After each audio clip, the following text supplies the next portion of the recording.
नगर मनमाड महामार्गावर अपघाताची मालिका सुरूच असून आज गुरुवारी राहुरी तालुक्यातील कोल्हार खुर्द येथे एक भीषण अपघात घडला। साई मंदिरासमोर समोरून येणाऱ्या ट्रकने दुचाकीला जोरदार धडक दिली। या भीषण अपघातात एका तरुणाचा दुर्दैवी मृत्यू झाला असून अन्य एक तरुण गंभीर जखमी झाला आहे। मिळालेल्या माहितीनुसार दोन तरुण दुचाकीवरून नगर मनमाड रस्त्याने प्रवास करत होते।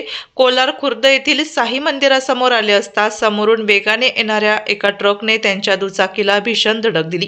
ही धडक इतकी जोरदार होती की दोन्ही तरुण दुचाकीवरून रस्त्यावर फेकले गेले।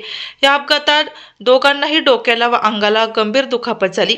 अपघात होताच परिसरातील नागरिकांनी मदतीसाठी मोठी गर्दी केली। घटनेचे गांभीर्य ओळखून स्थानिकांनी तत्काळ जीवनदायी रुग्णवाहिकेचे निखिल भोसले यांच्याशी संपर्क साधला। भोसले यांनी तातडीने घटनास्थळी रुग्णवाहिकेसह धाव घेत जखमींना लोणी येथील प्रवरा मेडिकल ट्रस्टच्या रुग्णालयात दाखल केले।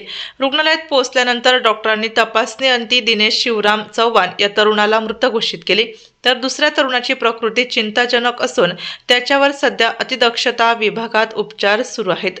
अपघातानंतर नगर मनमाड महामार्गावर दोन्ही बाजूने वाहनांच्या लांबच लांब रांगा लागल्या होत्या, ज्यामुळे काही काळ वाहतूक विस्कळीत झाली होती।